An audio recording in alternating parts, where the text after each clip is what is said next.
How to write a report. A comprehensive guide. Writing a report can seem daunting, whether it's for school, work, or a personal project. However, with a clear understanding of the structure and purpose, you can create a well-organized, informative, and impactful document. This guide will break down the essential steps to writing an effective report. Understanding the purpose of a report.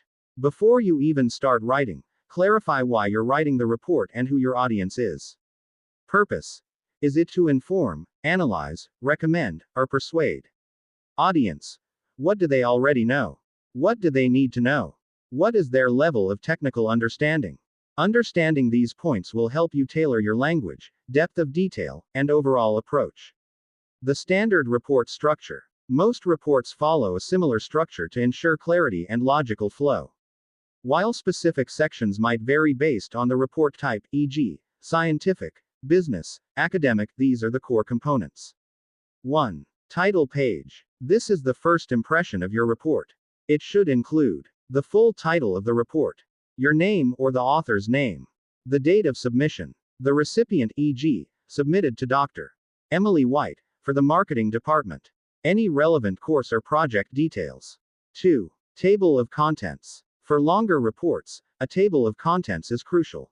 It lists all major sections and subsections with their corresponding page numbers, allowing readers to navigate easily. 3. Executive summary, or abstract. This is arguably the most important section, especially in business or scientific reports. It's a concise overview of the entire report, typically 100 to 300 words.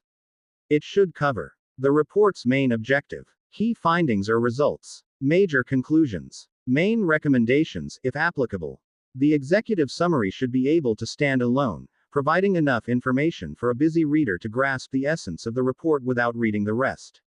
Write this section last, after you've completed all other parts. 4. Introduction. The introduction sets the stage for your report.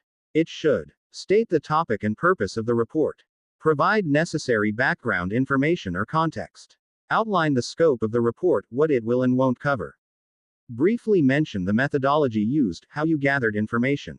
5. Body, main sections. This is where you present your research, findings, and analysis in detail. Organize this section logically with clear headings and subheadings. Methodology.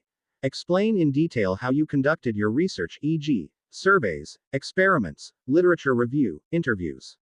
Be precise enough for someone to replicate your process. Findings, results. Present the data and information you gathered. Use tables, charts, and graphs where appropriate to make complex data understandable. Avoid interpretation here, just present the facts. Discussion, analysis. Interpret your findings. What do they mean? How do they relate to your purpose? Analyze trends, patterns, and connections. This is where you demonstrate your critical thinking. 6. Conclusion. The conclusion summarizes the main points derived from your findings and analysis. Reiterate your main findings without introducing new information. Answer the questions posed in your introduction or the report's objective. Avoid personal opinions unless explicitly asked for in a reflective report. 7. Recommendations, if applicable. If your report aims to solve a problem or suggest future actions, this section is vital. Based on your conclusions, propose specific, actionable, and realistic recommendations. Explain the potential benefits or outcomes of each recommendation. Prioritize recommendations if there are many.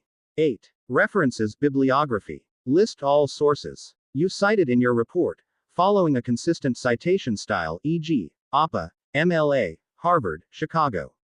Accuracy here is crucial to avoid plagiarism.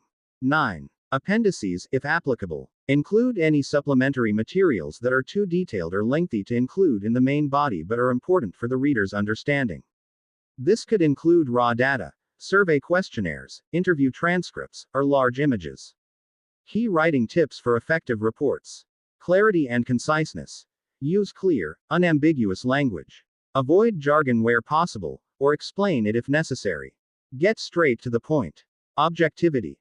Present facts and evidence without bias. If expressing opinions, clearly label them as such and back them with reasoning. Accuracy. Double check all facts, figures, and spellings. Errors undermine credibility. Formal tone. Maintain a professional and formal tone throughout the report. Avoid contractions, slang, and overly emotional language. Active voice. Generally, use active voice for clearer and more direct sentences, e.g., the team conducted the survey, instead of, the survey was conducted by the team. Formatting. Use headings, subheadings, bullet points, and numbered lists to break up text and improve readability. Consistent formatting makes a report look professional. Proofread and edit. Always proofread your report carefully for grammar, spelling, punctuation, and typographical errors. Reading it aloud can help catch mistakes. Consider asking someone else to review it as well. Planning your report. A quick checklist. Understand the assignment objective. Identify your audience. Gather all necessary information and data. Create an outline based on the standard report structure. Draft your report section by section.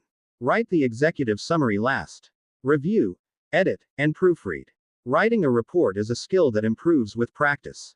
By following these guidelines, you'll be well on your way to producing clear, comprehensive, and compelling reports that achieve their intended purpose. Good luck.